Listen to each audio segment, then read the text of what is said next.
banyak istighfar. Begitu, Mas. Lanjut, silakan. Ya, ayo. Ada mic di sana tadi dari jauh. Nah, ada mic. Silakan. Dikonkan dulu.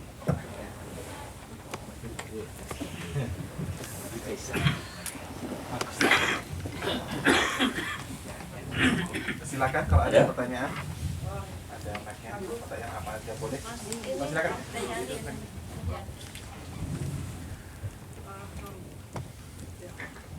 Assalamualaikum warahmatullahi wabarakatuh. Waalaikumsalam. Pak Ustadz tadi Ustadz tuh membahas tentang al-ma'un belum sampai.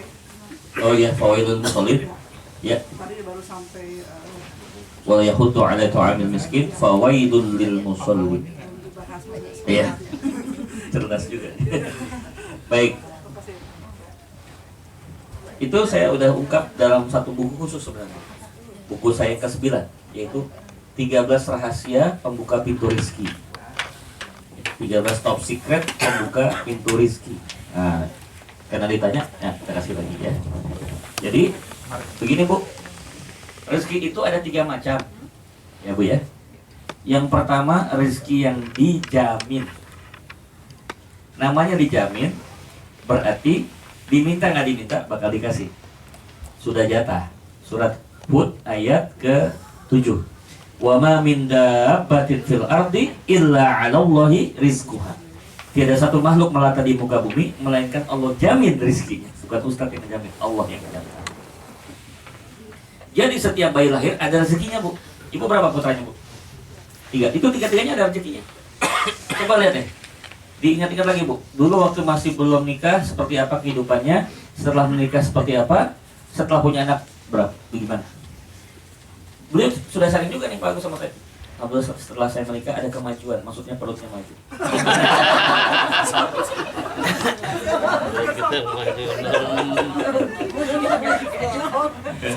Sama.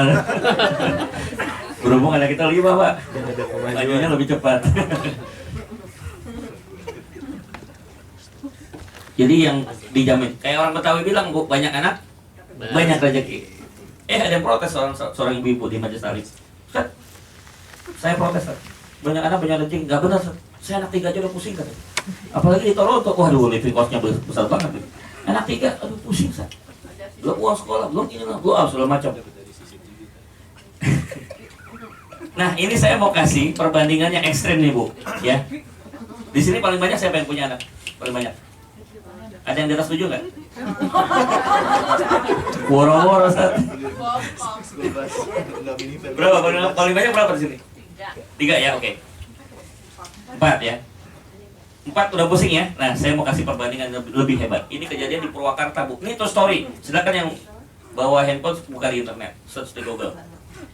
Jadi di Purwakarta nih Bu, ini pernah ditayangkan di Kick Andi talk show ya. Suaminya namanya Kang Asep, istrinya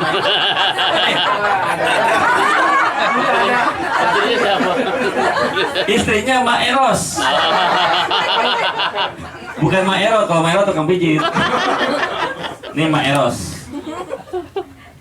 Kang Asep ini narik becak Bu, kemudian Mak Eros ini adalah dagang kue.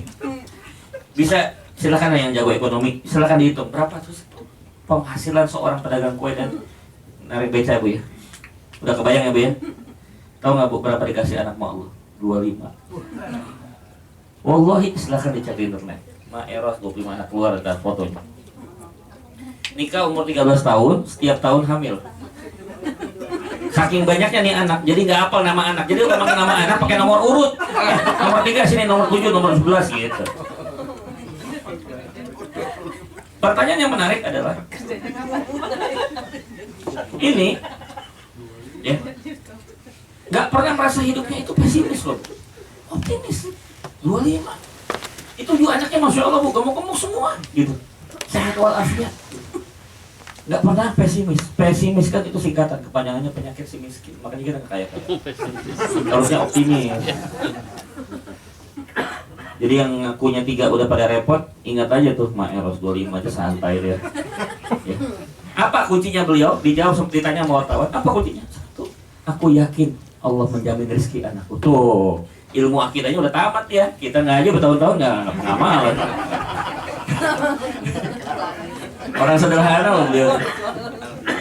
Baik, jadi itu yang pertama ya Bu. Yang kedua ada rezeki yang dijemput. Namanya juga dijemput, nggak bakal datang kalau nggak dijemput. Jemputnya dengan apa? Usaha. Kerja keras, kerja cerdas, kerja tuntas. Jadi ini tidak melihat tuh muslim atau bukan muslim, nggak ada urusan. Walaupun dia muslim, rajin sholat, rajin ngaji, ya, rajin zikir, tapi kerja di kantor malas, datang terlambat pulang duluan, ya bagaimana mau naik karir? Nggak ada kaitan gitu. Saya pernah tuh diundang di acara motivasi di daerah Cikarang, kawasan industri Pak. Itu HRD manajernya bisikin saya, Pak Reza tolong diisi dong ya, anak musola. Anak musola kan bagus Pak, anak musola. Bukan apa-apa, izin sholat duha jam 9, balik jam 1. Kenapa? Tidur di musola. Tidur di musola. Habis duha, nggak balik Pak. Padahal kan dia punya kerjaan. Kenapa kata dia? Tanggung sekalian nunggu zuhur. Tidur di musola. Gimana? Nah, ini tidak ada kaitan dengan soal ibadah. Benar-benar sini adalah ikhtiar manusia. Maka tidak heran majalah Forbes tiap tahun mengeluarkan daftar orang terkaya di dunia, 100 top people richest in the world. Itu dari nomor 1 sampai 100 nggak ada muslim. Yes, nomor 1 Carlos Slim dari Meksiko, 623 triliun duitnya. Bill Gates 485 triliun. Sesuai namanya, Bill Gates. Bill kan tagihan, Gates pintu, tukang nagih, duitnya banyak. Kan kalau di restoran kan billnya mana kan gitu kan. Coba namanya PG, tukang bayar, tekor dia. Makanya kasih nama anak Bu, hati-hati. Nama anak adalah cermin doa, betul nggak? Saya punya teman SMP, ya Allah kasihan Bu. Hidupnya susah terus. Namanya siapa Bu? Sri Prihatiningsih. Ini orang tua aja, aduh benar-benar kasihan.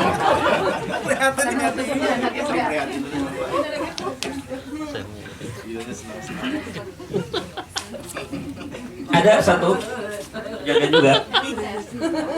Ibu saya ini ya disebut anak angkat juga enggak ya, tapi pokoknya dekat lah sama seseorang.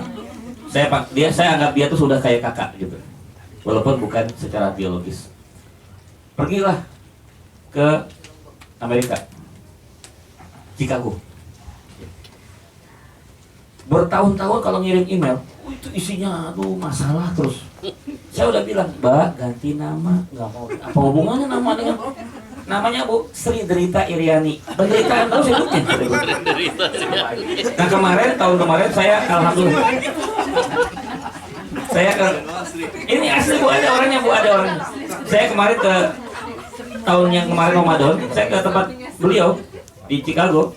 Subhanallah perubahannya drastis Bu. Udah alhamdulillah bisa beli apartemen, beli kendaraan dan menikah nih yang paling menarik. Menikah dengan orang Ceko, konglomerat Muslim mualaf.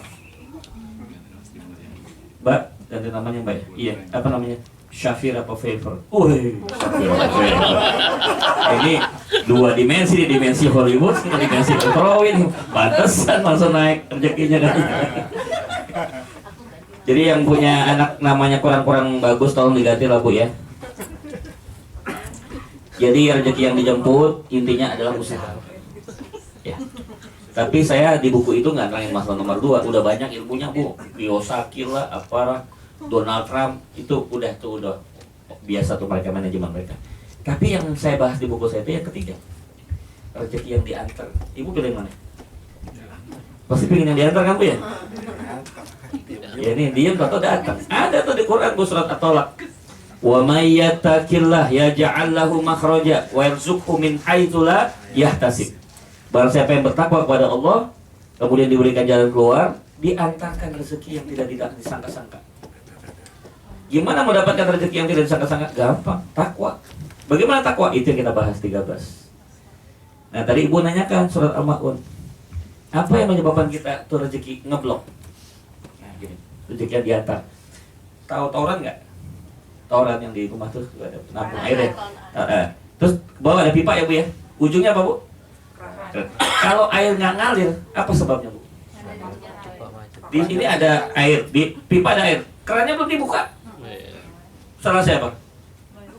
Nah kalau diumpamakan aliran airnya adalah rezeki, Allah udah siapkan dari atas, Allah udah antarkan rezeki buat kita, tapi nggak netes, kenapa? Salah kita. Kenapa tuh nggak dibuka kerannya? Untuk ngebuka keran ini Bu ada 13 rahasia. Itu yang saya tulis di buku saya. Nah, rahasia yang pertama adalah tidak menyantuni anak yatim. Maka siapapun orang yang diberikan kelebihan rezeki, dia nggak peduli anak yatim, ngeblok tuh rezekinya. Begitu dia bantu, ya. Kalau $10 ya kebuka tapi netesnya dikit. $100 agak lumayan. Wah, $100.000, wah itu udah kencang gitu. Artinya begitu. Pokoknya patokan Washington DC aja 12.000 kan? 12.000 US. Baik.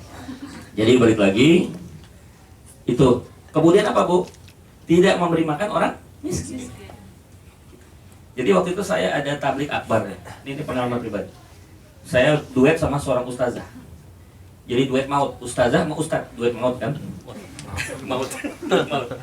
Nah, beliau yang pertama, saya yang kedua. Nah, pas beliau ceramah, di tengah-tengah ceramah, beliau bilang gini sama jemaah, ibu-ibu masih salim. Ibu-ibu, siapa di antara ibu yang belum berangkat haji tolong tunjuk tangan? Ya, sudah tunjuk tangan ustazah kan, tunjuk tangan semua. Ada kali 100 orang tuh yang tunjuk tangan. Baik ibu-ibu, mohon doanya, insya Allah yang tadi tunjuk tangan akan saya berangkatkan haji gratis. Itu kata beliau. Kaget juga saya kan Bu. Kali bercanda nih ustazah ini kan. Tapi saya menegur kan gak enak lagi ceramah kan, gak sopan. Jadi selesai acara, saya tanya sama beliau konfirmasi. Ustazah, itu benar tadi nawarin haji gratis? Ya benar, serius? Ya serius Ustaz. Nggak saya pikir bercanda. Enggak serius, musuh saya bohong sama jamaah. Emang ibu udah ada duitnya? Udah, berapa? 5 orang. Nah yang 95 bagaimana? Bu saya bilang, kan ada 100 yang angkatannya. Insya Allah nanti rezekinya diantar. Itu kata dia. Setahun kemudian saya nggak ketemu lagi sama beliau. Pas ketemu lagi, subhanallah. Kejadian loh Bu, itu benar-benar. Bukan 100, 300 orang diberangkatkan beliau satu pesawat. Ya, merinding kita dengarnya. Itu yang berangkat juga istimewa Bu. Janda miskin, yatim. Kemudian, ya pokoknya orang-orang duafa lah gitu. Yang nggak bakalan bisa berangkat deh Bu, pokoknya. Itu kan bahagianya luar biasa. Nah, coba imajinasikan ya.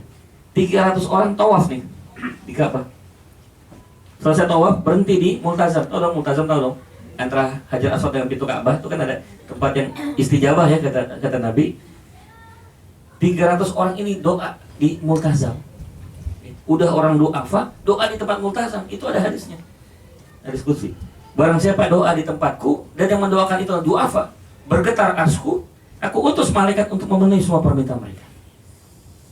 Itu doa. Ya Allah, berikanlah ganti yang lebih baik kepada ustaz yang menghajikan kamu. Balik ke tanah air, benar Bu, dibayar itu semua. Mau tahu nama ustaznya? Kalau yang baik apa-apa ya kasih tahu ya. Tapi waktunya udah habis mantas. Tunggu tahun depan. 14.35. Saya tergantung Pak Konjen. Kalau beliau terus saya yang punya wilayah kan beliau. Tanggung ya? Penasaran ya? Besok khotbah Jumat saya terangin dah. Di sini perempuan boleh Jumatan? Di soalnya di Chicago kita kasih kesempatannya ibu-ibu itu dengan juga. Nama ustazahnya adalah Ibu Hajah Dian Al-Mahri yang punya Masjid Kubah Emas. Ya. Jadi sebenarnya bukan orang kaya beliau. Dia ustazah. Dan maaf ya saya harus katakan, beliau itu ustazah yang biasa ngisi majelis taklim di kampung-kampung, Bu. Cuma yang saya salut sama beliau, setiap kali pengajian dia selalu kasih itu apa? Kresek. Iya, ada makanan sembako gitu Bu, buat yang kan banyak orang miskin tuh, Bu. Mari kasih amplop, masing-masing kasih duit. Ada aja tuh rezekinya. Biasanya kan kalau amplop kan ini amplop nih kesini nih kan amplop nih biasa kesini nih ya. Kalau dia enggak buat jamaah, subhanallah. Jadi cerita yang saya dengar dari orang yang dekat dengan beliau itu, ya nanti silakan ya. Takut-takut Bu, Ustadz Reza lebay, tahu lebay Bu? Berlebihan Ustadz mendramatisasi masalah, silakan. Takutnya saya berlebihan, tanya langsung. Kalau pas lagi ke Jakarta, datang ke Masjid Kubah Emas, tuh sebelahnya kan rumah dia Bu. Main. Iya di Depok, Limo. Ustazah benar tuh kata Ustaz Reza gini-gini. Silakan dikonfirmasi. Takut-takut saya kan salah ngomong gitu kan. Orangnya masih hidup, jadi bisa dikonfrontir kalau saya berlebihan. Jadi saya dengar cerita begini Bu. Waktu beliau menikah, beliau itu menikah namanya Pak Sultan ya suaminya. Pak Sultan ini apa ya, udah kayak anak sendiri lah Bu, salah satu emir yang kaya di Timur Tengah. Ya. Ditanya sama si emir ini, saya lupa namanya, sebutkan nama saya lupa. Sultan, kamu mau nikah? Mau dikasih apa? Bangunkan masjid yang terindah buat istri saya. Itu aja Bu permintaannya. Jadi ketahui sekali lagi, rezeki yang diantar tidak berarti kita harus kaya. Allah yang antarkan. Cuma masalahnya gimana supaya kita yang dialamatkan ke kita gitu loh. Supaya alamatnya ke kita itu ada syaratnya apa? Tadi peduli pada orang miskin, kemudian membantu yatim, santuni yatim gitu. Itu udah 2 rahasia. Masih kurang 11 lagi kan 13. Satu lagi deh biar ganjil. Nah, ketiga nih. Tapi diamalin ya. Karena kan ilmu kalau cuma didengarkan sayang, harus ada perubahan itu dengan kita amalkan. Ya sama-sama, saya juga sama-sama kita sama-sama mengamalkan. Yang ketiga adalah ridho seorang ibu. Boleh dicek. Yang bisnisnya mau bangkrut, yang karirnya mau mentok, yang utangnya biar tambah banyak ya, rumah tangganya berantakan, silakan durhaka sama orang tua, dijamin pasti sukses. Mau coba? Ya silakan. Kalau saya nggak berani. Ya, saya kebalikannya aja deh. Ya. Wallahi di buku itu saya cerita banyak sekali kejadian-kejadian yang luar biasa, miracle. Itu tidak lepas daripada campur tangan Allah melalui ibu saya. Termasuk yang 2006 tuh Bu, saya bisa ngomong 24 jam. Kan orang pada heran, saya juga heran Bu bisa ngomong 24 jam. Itu saya inapkan ibu saya di satu kamar Bu. Bu, doain anakmu ini mau berjuang, bikin supaya masyarakat Indonesia ini bisa punya semangat gitu. Oh iya, dari mulai saya mulai jam 8 Bu sampai menjelang akhir begini aja Bu. Beliau zikir di kamar, doain saya gitu. Sampai udah maksudnya udah 24 jam. Wah, ibu saya bisa saya sampai, kalau nggak berhenti, zikirnya nggak boleh berhenti nih. Dia kan belum tahu kalau saya udah selesai. Saya turun, Bu udah cukup zikirnya, anakmu udah selesai. Saya bawa beliau ke stage, saya terima sertifikat, saya serahkan pada beliau.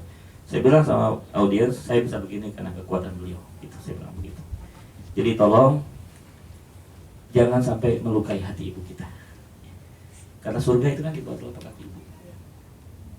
Siapa yang udah pernah cium kaki ibunya? Cium kaki ibunya. Subhanallah. Setiap ada yang tunjuk tangan saya selalu merinding. Kenapa? Kebanyakan kita cium tangan ya. Nggak, bukan maksud apa-apa loh, bukan mempertuhankan ibu kita, enggak. Karena kan Rasulullah bilang, surganya bukan di telapak tangan, kaki.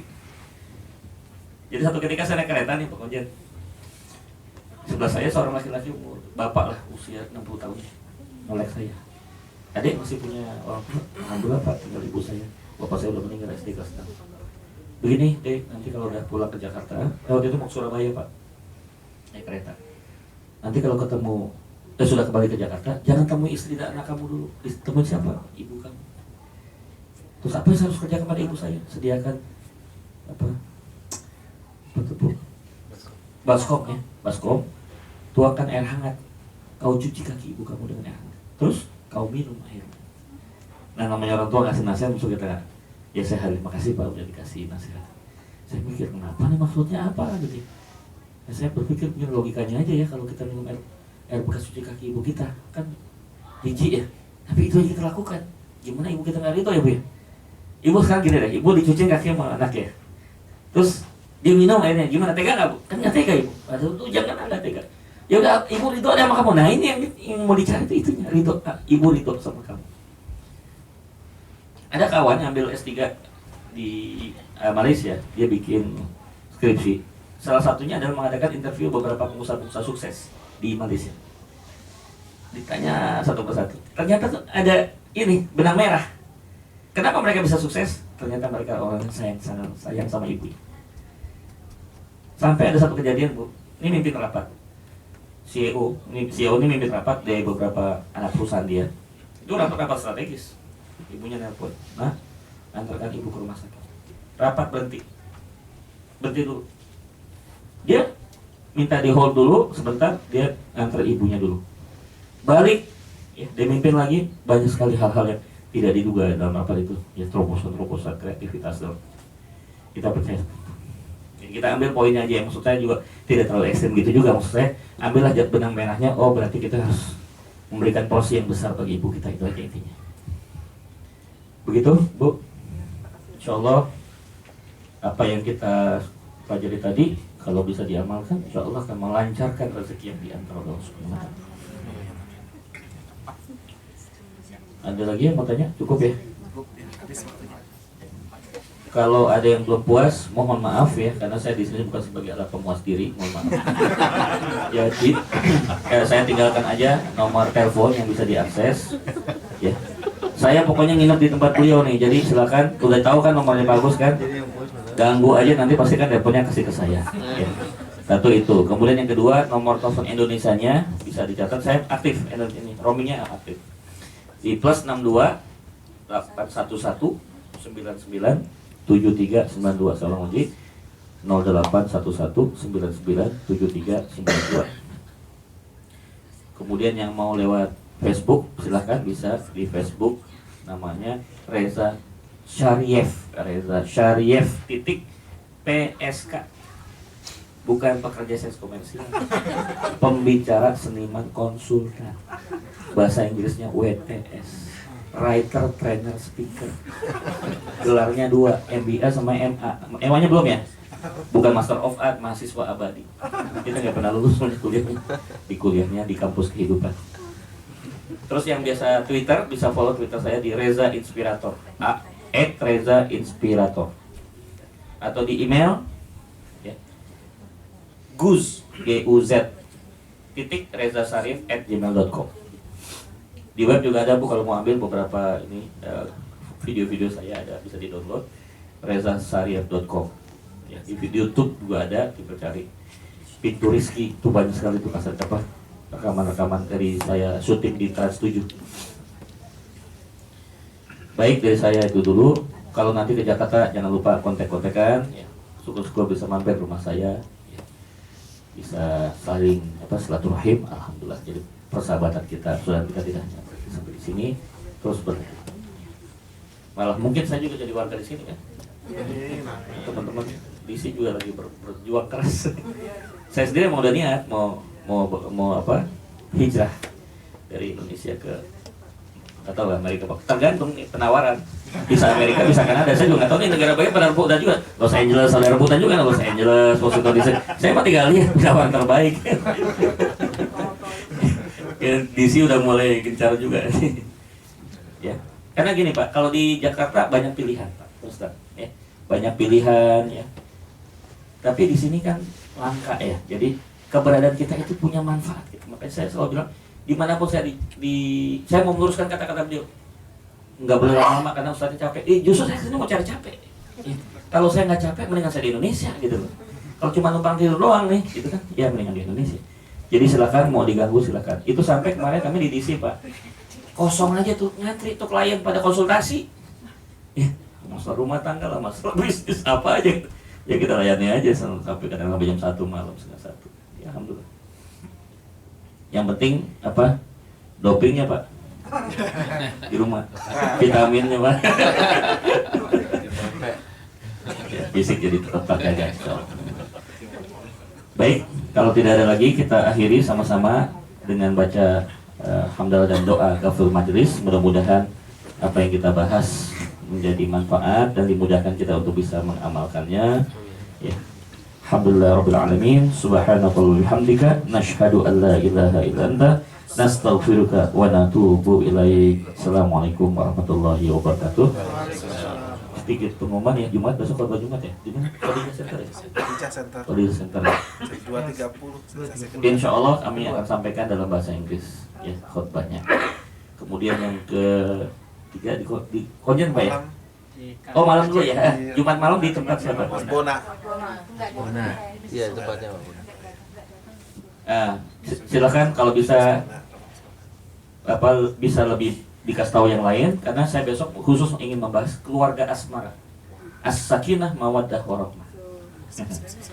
Jadi membahas model rumah tangga, kemudian pendidikan anak. Saya kayak nanti perlu LCD biar lebih ada visualisasinya juga. Kemudian nanti yang di Konjen itu saya siapin satu acara khusus. Kalau bisa bawa alat tulis, ya, yaitu training edutainment itu AIM 754. A itu aspiration, I nya inspiration, M nya motivation. 754 nanti seperti apa 754 ya nanti kita lihat. Jadi bentuknya benar-benar bukan semata-mata pengajian, jadi ada workshopnya juga, ada experiential learningnya juga ada, dimaksimalkan, mudah-mudahan bisa bermanfaat. Baik, dari saya kembalikan kepada pembawa acara. Sekali lagi terima kasih atas seluruh kerja keras dan susah payah teman-teman untuk bisa terselenggaranya acara ini. Ini direkam ya, Mas Auli ya? Direkam, nanti kita Nanti masukin ke YouTube. diproduksi, ya, digandakan, silakan. Ya. Royaltinya akhirat. Bermanfaat buat saya. Jazakallah khair, Ustaz Reza tadi telah disampaikan tausiahnya, banyak sekali manfaatnya. Insya Allah kita akan lanjutkan lagi besok dengan acara yang pertama tadi Jumat ya, ada khutbah Jumat di Khalijah Center sesi kedua. Jadi sesi kedua itu jam 2.30. Ya. Kemudian malamnya di rumah Bapak Bona, bangun bisnis Aga. Insya Allah seperti ini, ditambah lagi mungkin kalau ada saya bawakan LCD-nya, proyektor. Terus kalau mau dikoordinir silakan ya, untuk penggalangan dana buat anak-anak yatim kita, silakan. Oh iya. Ya. Silakan. Berapapun nilainya, insya Allah nanti saya akan sampaikan amanah kepada Kalau begitu, bagaimana kalau kotak amal kita apa? Selama sesi ini kita kumpulkan untuk penggalangan dana. Insya Allah ya. Kalau semuanya ikut cawe-cawe banyak lagi insya Allah. Jazakallah khair kepada Pak Auli, kepada Pak Konjen, Pak Junang, rekan-rekan juga, terutama tim yang ribut-ribut di acara MKI ini. Jazakallah khair. Wassalamualaikum warahmatullahi wabarakatuh. Waalaikumsalam. Boleh. Foto. Kan kita Torikot Narsis ya. Sini nih. Backgroundnya di situ backgroundnya. Ini nih. Siapa ini? Fotografernya siapa? Oke, ini aja langsung jadi. Pakai yang dikit. Pakai ini. Ini udah dimatiin belum? Belum. Saya data pawaya gitu. Ada siapa mau acara bersama?